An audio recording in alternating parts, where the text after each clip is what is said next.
Buongiorno a tutti carissimi amici del Go e ben ritrovati in questa nuova pillola. Io sto cercando di mantenere un ritmo abbastanza costante e mi sono dato il mercoledì come giorno per far uscire le pillole, ma credetemi faccio fatica lo stesso.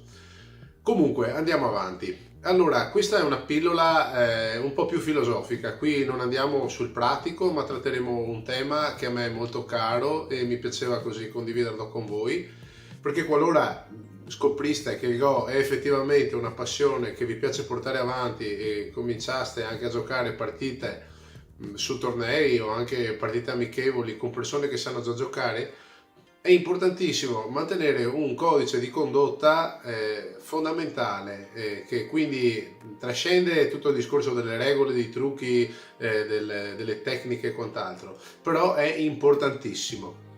Quindi oggi parliamo del bon ton nel gioco del Go. Allora, incominciamo intanto col dire delle regole generali che sarebbe bello sempre seguire. Beh, se un nostro avversario è molto più forte di noi o comunque è una persona che già domina nel mondo del Go o è un nostro maestro, è importante, i giapponesi danno molto peso a dove fanno sedere questa persona. Generalmente è seduto sempre nel posto d'onore. Nel nostro caso, naturalmente, dovremo cercare di farlo sedere nel posto più importante oppure nel posto dove c'è un comfort maggiore. Questa è una cosa che fa molto piacere e ben dispone l'avversario a giocare la partita contro di noi. Poi passiamo sul pratico. Avrete sicuramente visto durante i miei video appunto che ho un modo un po' particolare di impugnare le pietre. Allora, le pietre non si devono impugnare come se stessimo impugnando delle monetine, quindi prendendole tra il pollice e l'indice. Bensì la tecnica standard è quella di utilizzare la presa a chopstick o diciamo a bacchette per mangiare giapponesi o cinesi. La pietra va messa tra le due dita indice e medio in questo modo qui e va posata in modo elegante e non rozzo sul goban, quindi non va messa giù come se stessimo mettendo giù un sacco di patate, ma va messa giù con eleganza. Poi è importantissimo non giocherellare con le pietre nel gokè finché si sta pensando alla mossa, perché potrebbe risultare fastidioso e deconcentrante da parte del nostro avversario. E regola fondamentale sarebbe quella di raccogliere la pietra per fare la nostra prossima mossa solo dopo aver pensato alla mossa che vorremmo fare. Quindi sarebbe sbagliato raccogliere la pietra e tenerla in mano e giocherellare con la pietra finché pensiamo, perché anche questo può essere oggetto di disturbo per il nostro avversario. Finite le regole generali, allora passiamo subito col nigiri. Nigiri molto semplice, serve per determinare pseudo casualmente chi terrà il colore nero all'inizio di una partita. È molto utilizzato nelle partite amatoriali, ma anche nei tornei si utilizza il nigiri.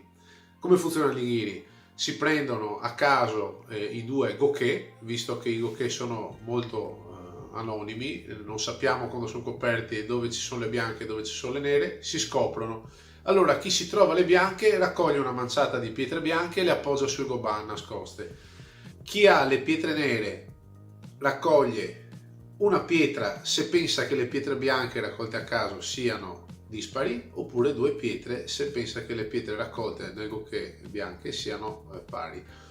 Alla fine entrambi mettono sul goban le proprie pietre, quindi il nero ne metterà una o due, bianco ne metterà quelle che ha raccolto, bianco le conta, se indovina, diciamo chi aveva il nero indovina se le pietre erano pari o dispari, appunto nero manterrà il colore nero, se invece perde il nero andrà a chi aveva preso bianco.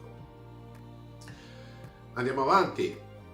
Anche nel mettere le pietre di handicap nel goban bisogna avere delle accortezze. Infatti le pietre vengono messe sempre in questa sequenza che vi mostro adesso.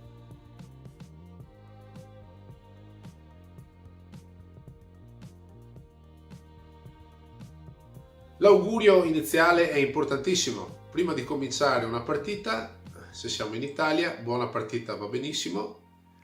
In inglese molto spesso a livello internazionale have a nice game va benissimo. Se volete essere giapponesi fino al midollo potete dire onegai shimasu.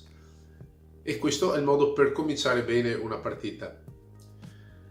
Poi un'altra cosa fondamentale, Nero gioca sempre per tradizione la sua prima mossa nell'angolo in alto a destra rispetto alla sua posizione. Questo è un gesto che viene perpetuato ormai da sempre, è diventato appunto tradizionale. Ma perché questo? Dobbiamo trovare le radici di questa motivazione nell'antico modo che c'era di giocare a Go. E visto che appunto prima degli Shin Fuseki, per cui prima dei Fuseki moderni, c'era molta attenzione su come si approcciavano gli angoli, e chi faceva la prima mossa generalmente, quindi visto che la prima mossa tocca nero e quindi nero, come si è detto più volte, nell'antichità era quello più debole, l'allievo diciamo, la giocava a favore del maestro, quindi più vicino al maestro, in modo che se il maestro avesse deciso di approcciare immediatamente quella pietra con un kakari d'angolo, avrebbe dovuto sporgersi meno in avanti e avrebbe fatto tra virgolette meno fatica, però intrinsecamente anche non avrebbe dovuto fare una sorta di inchino per allungarsi ed andare a giocare la pietra in avanti verso l'allievo. Semmai il contrario, l'allievo che per giocare la prima mossa verso il maestro si fletteva un po' in avanti e faceva una sorta di inchino. Per cui intrinsecamente in questa prima mossa c'era anche una forma di rispetto verso il maestro. È considerato estremamente arrogante chiamare un Atari durante una partita. Succede molto spesso quando noi, facendo un po' di mosse, magari finito il Fuseki, abbiamo già capito di che pasta e di che preparazione è fatto il nostro avversario. Per cui ci sentiamo come in diritto di dargli dei consigli dal vivo. E questa cosa è batsu, come dicono i giapponesi, va malissimo, è estremamente arrogante. Per cui non si devono chiamare gli Atari come se stessimo giocando a scacchi e dovessimo dire scacco al re per far denotare la cosa all'avversario, anche perché, come avete avuto modo di vedere, non necessariamente subire un Atari è sinonimo di potenziale perdita della partita, anzi magari la strategia del nostro avversario vuole proprio che un determinato gruppo di pietre venga catturato, per cui mai dire dopo aver fatto una mossa ah sei in Atari, arrogante, non si fa. Di conseguenza, a meno che il vostro avversario non abbia dichiarato di volere un teaching game, è estremamente brutto commentare le sue mosse. Dovete rispettare la sua abilità, che sia più bravo, che sia meno bravo, è una cosa fastidiosissima, credetemi. A me è capitato anche in partite dal vivo, anche amichevoli, anche nel club così, dove si andava a giocare il sabato pomeriggio per passare un'oretta, sentire questo qua che ti dice ah ma potevi fare così, ah ma potevi fare colà, adesso io lì te la mangio e adesso io di qua, adesso io di là, e questa cosa è bruttissima, credetemi, infastidisce moltissimo e fa perdere la voglia di giocare, credetemi. È importantissimo anche però arrendersi. Attenzione che arrendersi, ovvero diventare consapevoli nel corso della partita che ormai non abbiamo più la possibilità di recuperare un gap di punti per vincere contro il nostro avversario, non è assolutamente da considerarsi un atto di sconfitta e di disonore, anzi dal punto di vista dell'etichetta, soprattutto per i giapponesi, è prendere una consapevolezza che fa risparmiare tempo ed energie ad entrambi. Ci sono molti che, pur consapevoli che stanno perdendo anche di molti punti, continuano a giocare ostinatamente perché il loro orgoglio di samurai dice devo arrivare alla fine. Assolutamente sbagliato. Conviene prendere consapevolezza. Quando si è presa la consapevolezza e si è giunti alla conclusione che conviene arrendersi, da quella decisione non arrendetevi subito. Vi faccio un esempio. Molte volte succede che abbiamo dei gruppi molto grandi di cui perdiamo diciamo il senso della vita e della morte, e a un certo punto ci rendiamo conto che il nostro avversario, magari dopo un Tetsuji, ci condanna a morte gruppi anche molto grandi. Questi gruppi molto grandi, una volta catturati, ci fanno sicuramente perdere la partita. La dichiarazione di rinuncia non andrebbe fatta immediatamente dopo questa mossa, questo Tetsuji, tipo Tetsuji, ah ok, mi arrendo, hai vinto tu. Ma Tetsuji, dentro di noi pensiamo, caspita, ha vinto lui, si fanno altre 2 mosse per stemperare, dopodiché ci si arrende. È molto più elegante, ok? Denota molta più maturità. Come ci si arrende? Beh, anche qui ci sono 3 formule in italiano, basta dire abbandono, benissimo, I resign, se lo facciamo in inglese, oppure se siamo giapponesi, makemashita, va benissimo, mi sono arreso, ok?